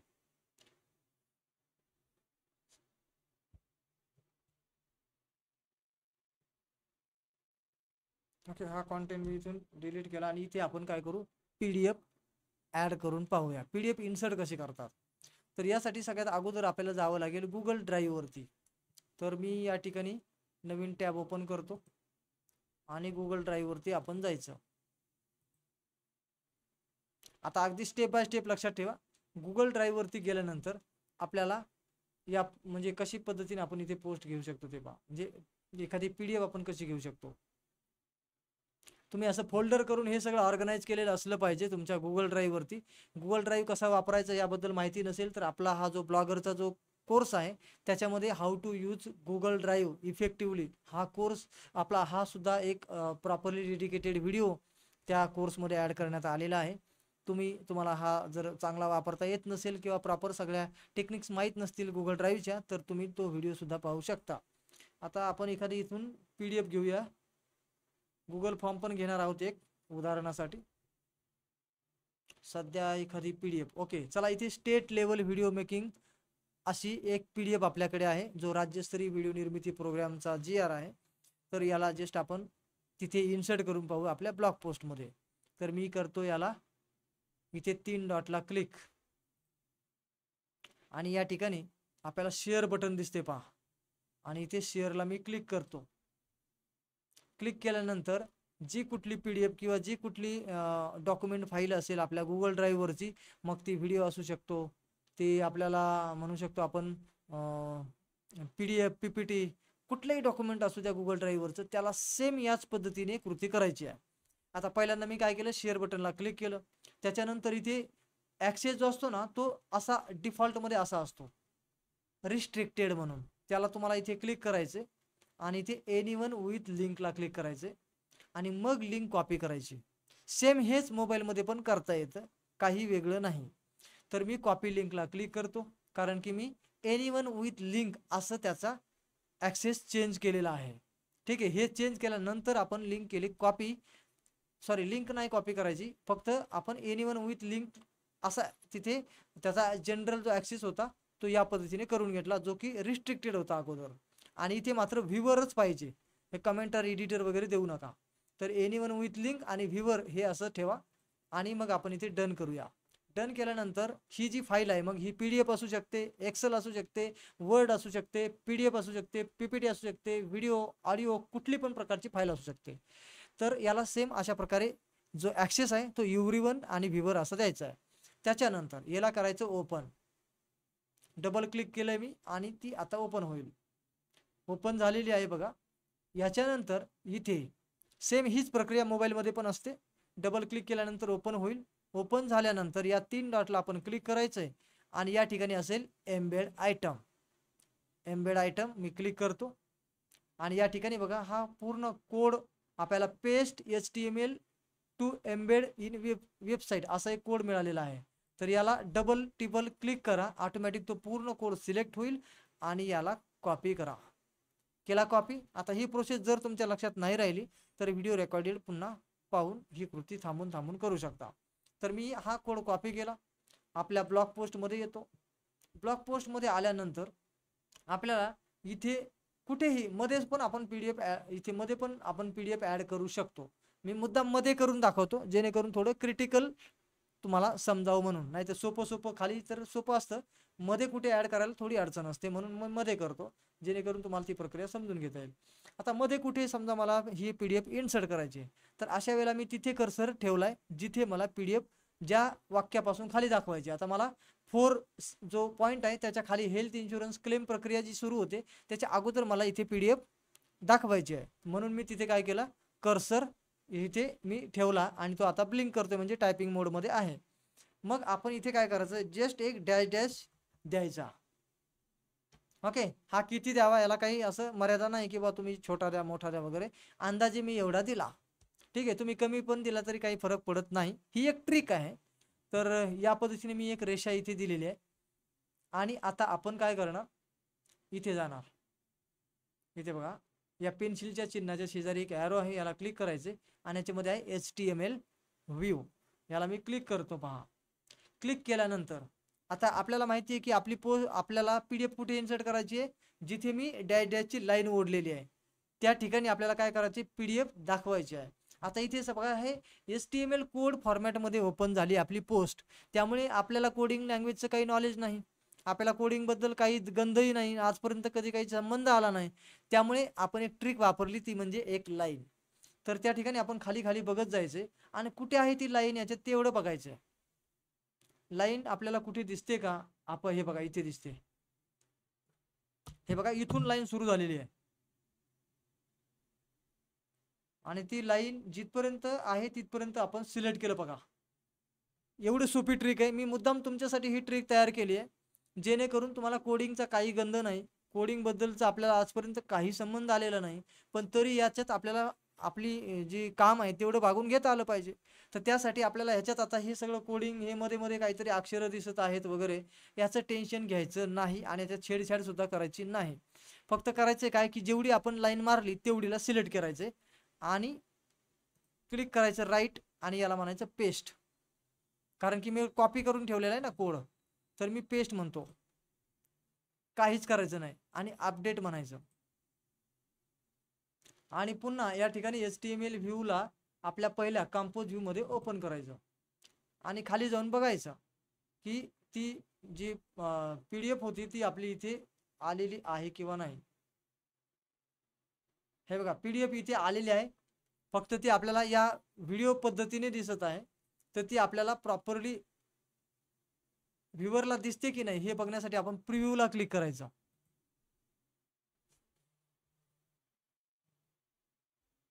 आणि इथे जरा खाली सरकून पहा, आपली पोस्ट जी लोकांना दिसते प्रिव्ह्यू मध्ये अशा प्रकारची आहे, तर खाली आल्यावर आपली जी PDF आहे ती पण दिसली पाहिजे. हे बघा PDF दिसते इथे, दिसली ना PDF. आता या ठिकाणी स्क्रोल बार आहे. जर समजा या स्क्रोल बारला पकडला आपण तर हे आपल्याला खाली वरती पण करता येते PDF.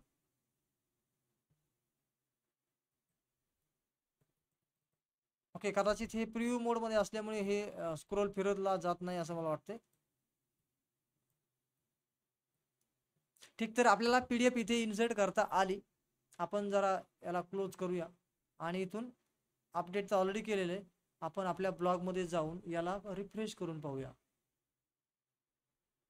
की खरंच ती PDF आलेली आहे का, आपल्या व्ह्यूअरला दिसेल का. हे बघा दिसते, हे बघा स्क्रोल पण होते आहे.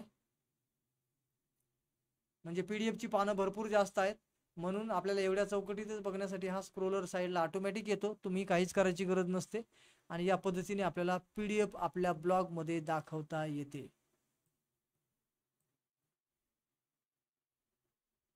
ओके, जमलं की नाही प्रॉपरली. तर अशा प्रकारे आपण ब्लॉग पोस्ट मध्ये PDF सुद्धा ऍड करू शकतो. ओके, चला तर आपण या ठिकाणी आता हे व्हिडिओ सारखं दिसते, PDF वाचता येत नाही, याच्यामुळे घाबरून जायचं नाही. डायरेक्टली आपण प्रिव्ह्यू चेक करायचा आणि तिथे आपल्याला कळेल. किंवा डायरेक्टली आपण मागे येऊन व्ह्यू ब्लॉग मध्ये जाऊन साईडला तो जो आपला ब्लॉग ओपन होतो त्याच्यामध्ये आपण बघायचं तरी चालेल या पद्धतीने. तर आपल्याला PDF कसे इन्सर्ट करतात ते समजलं का? तर समजलं असेल तर फक्त PDF एवढंच टाईप करा चॅटिंग मध्ये.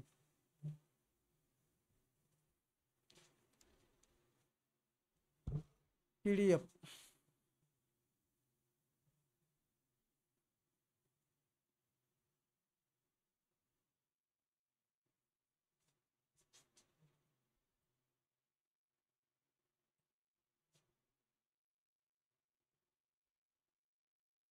ओके, जागे आहेत का सगळेजण?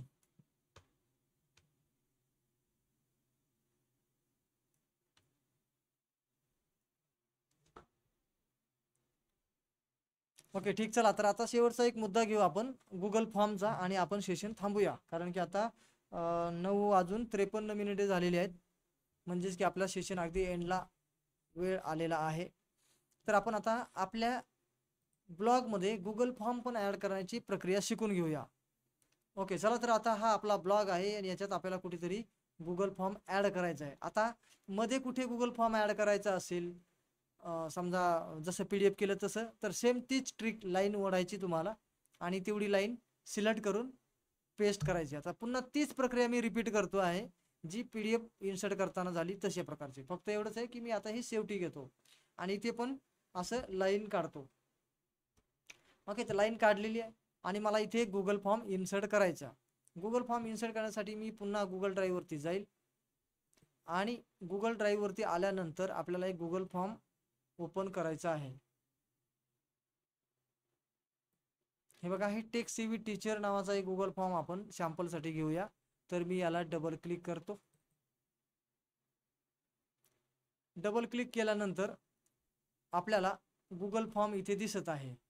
ठीक आहे, तर ह्या गुगल फॉर्मला आपल्या ब्लॉग मध्ये कसं इन्सर्ट करायचं ती प्रक्रिया नीट समजून घ्या. आता मी काही आज तुम्हाला हे शिकवण्यासाठी इथे नाहीये की गुगल फॉर्म कसा तयार करायचा, तर आपण आज बघतोय गुगल फॉर्म आपल्या ब्लॉग मध्ये इन्सर्ट कसा करायचा. हे मी अज्युम करतोय की तुम्हाला हे सगळं म्हणजे गुगल फॉर्म तयार करता येतो. मी इथे सेंड बटनला क्लिक करेल आणि या ठिकाणी बघा, आतापर्यंत तुम्ही लिंकला क्लिक करत होतात आणि ते शॉर्ट लिंक करून गुगल फॉर्मची लिंक कॉपी करून तुम्ही इतरांना शेअर करत होतात. इथपर्यंत तर तुम्हाला माहित असेलच. आता मात्र गुगल फॉर्म आपल्याला ब्लॉग मध्ये टाकायचा आहे, त्याच्यासाठी मात्र हे बटन वापरावं लागेल. हे शेजारचं, हे शेजारी आल्यावर जे बटन आहे त्याला मी क्लिक करतो आणि याला फक्त कॉपी करायचं आहे.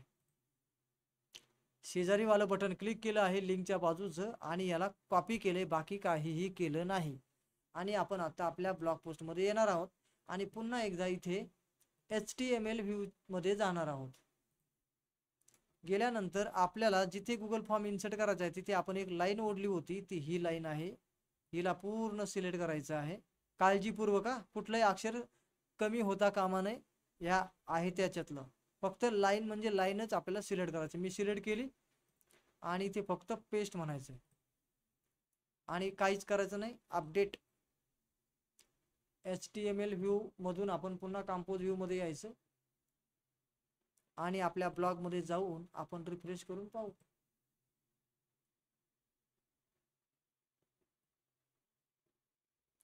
हे बघा गुगल फॉर्म आलेला आहे. हे बघा गुगल फॉर्म, सबमिट बटन वगैरे सगळं काही आहे.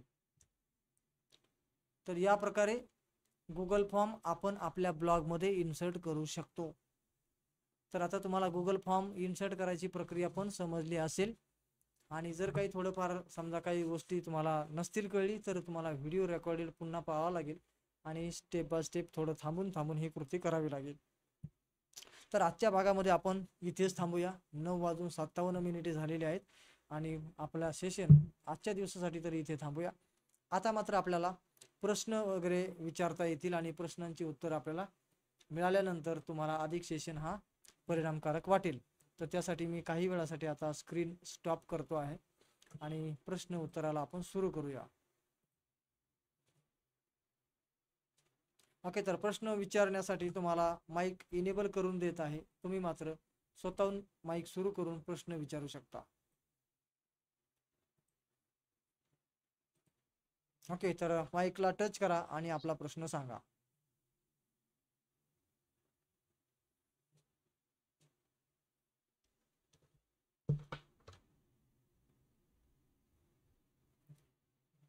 Hello,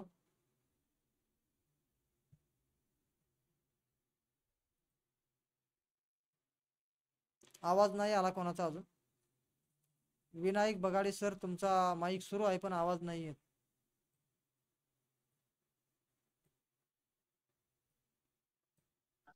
hello sir. हा बोला. सर, ते तुम्ही पाठवलेला गुगल फॉर्म आम्ही भरलेला होता, हम्म. पण आज पुन्हा ते म्हणजे ब्लॉग चेंज झालेला नाहीये. ते काय करायचं आहे? म्हणजे काय झाले? तो गुगल फॉर्म तुम्ही मागितला होता ना भरून, ते ब्लॉगची लिंक URL पाठवायचा होता. तुम्ही उद्या कॉल करा मला. तुम्ही रिपीटर आहात ना? नाही सर, फर्स्ट टाइम आहे. फर्स्ट टाइम आहात का? पागडे. हा हा. तुम्हाला आज मेसेज तसा मिळाला होता का वैयक्तिक? वैयक्तिक मला वाटतं ग्रुपवर काहीतरी होता तो. ग्रुपवर नाही, वैयक्तिक पाठवलेला आहे जे नवीन आहेत त्यांना. काहीतरी मग बघावं लागेल, पण मी तो गुगल फॉर्म भरलाय. भरलाय का? हम्म. ठीक आहे, उद्या मी ज्यांनी ज्यांनी समजा जे नवीन आहेत त्यांना वैयक्तिक पुन्हा एकदा व्हॉट्सअपवरती मेसेज टाकेन. कारण की हा. सगळ्यांचे आलेले नाही आहेत गुगल फॉर्म भरून लिंक आलेले नाही आहेत, किंवा काही जणांना भरता येत नसेल तर मी डायरेक्टली व्हॉट्सअपवरती ते सबमिट करायला सांगेल, फक्त ब्लॉकचा हम्म. URL. तर त्या पद्धतीने उद्या आपल्याला म्हणजे तुमचे लायसन्स ॲक्टिवेट करता येईल. ठीक आहे सर. ओके, आणखी पुढचा प्रश्न कोणाला विचारायचा आहे का?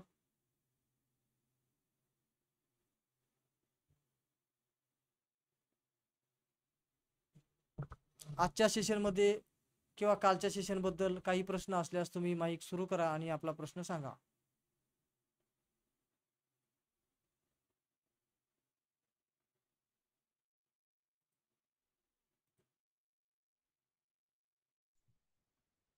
हा बरे सर.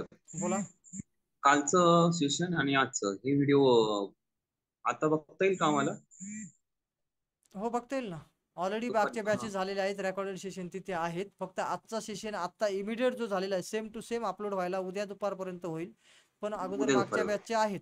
मागच्या बॅचचा व्हिडिओ बघता येईल तुम्हाला. सेम अशाच प्रकारे असेल, थोडंफार प्लस मायनस असेल 10%, पण तुम्हाला बघता येईल. चालेल सर, चालेल. Okay okay sir. ओके, आणखी कोणाला काही प्रश्न आहे का? ओके, ब्लॉकच्या सर्व सेटिंग्स आपण उद्या कव्हर करणार आहोत.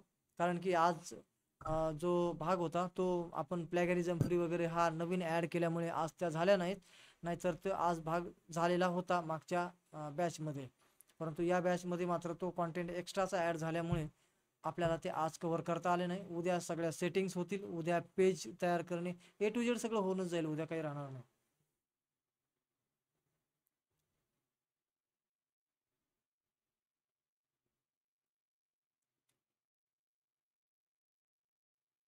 ओके, आणखी कोणाचा काही प्रश्न राहिला आहे का? काही विचारायचं आहे का कालच्या आजच्या सेशनवरती?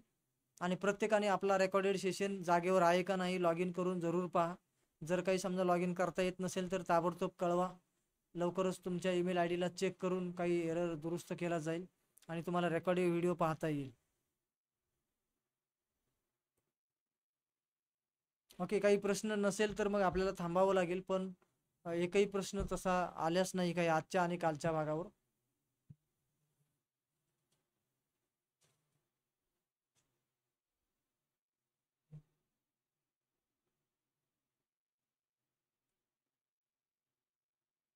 ओके, ठीक आहे. धन्यवाद, तुम्ही आला, तुमचा वेळ आम्हाला दिलात, तुमची सेवा करण्याची संधी दिली त्याबद्दल तुमचं मनपूर्वक आभार. अशी सेवा करण्याची पुढेही संधी मिळत राहील आणि तुम्हाला भरभरून ज्ञान देण्यासाठी तुमच्यामुळे आम्ही अपडेट राहू. आपण या ठिकाणी आलात आणि ब्लॉग या ट्रेनिंगमध्ये सगळं काही शिकण्यासाठी उत्सुकता दाखवली, वेळही दिलात. त्यासोबत साम दाम दंड भेद जसं म्हणतात तसं तुम्ही स्वतः थोडीशी इन्व्हेस्ट पण केलेली आहे, वेळ पण देत आहात शिकून घेण्यासाठी. तर या सर्वच गोष्टी तुम्ही पणाला लावल्यामुळे नक्कीच तुम्हाला या सर्व गोष्टी आत्मसात व्हायलाच पाहिजेत. म्हणून तुम्हाला वारंवार प्रश्न विचारण्यासाठी म्हणजे थोडं मोटिवेट केलं जातं आणि रेकॉर्डिंग व्हिडिओ पण तुम्ही पाहिले पाहिजेत. ब्लॉग तयार करून त्याचे URL शेअर केले पाहिजेत, जेणेकरून आम्हालाही कळेल की तुम्ही ब्लॉग बनवला आहे आणि म्हणजे तुम्हाला पण प्रॅक्टिस होईल त्याच्यामुळे. तर काही प्रश्न नसतील तर हरकत नाही, आपण इथे थांबूया आणि पुन्हा आता उद्या एक शेवटचा दिवस असणार आहे. तर शेवटच्या दिवशी आपण राहिलेल्या सगळ्या टेक्निक्स, सेटिंग्स, पेजेस, सगळ्या गोष्टी आपण शिकणारच आहोत. ब्लॉग एकदा लायसन्स तुमचं ॲक्टिवेट झाल्यानंतर ऑलरेडी त्याच्यावर एक डेडिकेटेड व्हिडिओ बनवून ठेवलेला आहे, how to install Pro Educator theme. म्हणजे की माझी जी प्रॉपर जी सिस्टमॅटिक वेबसाईट आहे तीच तुमच्या ब्लॉगवर तुम्हाला स्वतःहूनच टाकता येणार आहे. त्यासाठी तसा व्हिडिओ तुम्हाला बनवून ऑलरेडी कोर्समध्ये ठेवलेलाच आहे. फक्त काय की तुमची URL माझ्याकडे पोहोचली पाहिजे आणि त्याच्यावर लायसन्स ॲक्टिवेट झालं पाहिजे. लायसन्स ॲक्टिवेट झालं की मी तुम्हाला सांगणार की तुमच्या ब्लॉगवरती लायसन्स ॲक्टिवेट झालेला आहे, तुम्ही अमुक अमुक एक व्हिडिओ पहा आणि त्याप्रमाणे कृती करून तुमचा ब्लॉग माझ्यासारखा लगेच नवीन प्रोफेशनल वेबसाईटमध्ये कन्वर्ट होऊन जाईल. आत्ता जो डिफॉल्ट जो ब्लॉग आहे ना, तो डायरेक्टली तुमचा प्रोफेशनल वेबसाईटमध्ये इन्स्टॉल केल्याबरोबर तसा दिसायला लागेल. ओके, तर आपण इथे थांबतो आहोत आणि भेटूया उद्या संध्याकाळी याच ठिकाणी याच लिंकवर धमाकेदार टॉपिक घेऊन ठीक 8:30 वाजता. तोपर्यंत सर्वांना नमस्कार.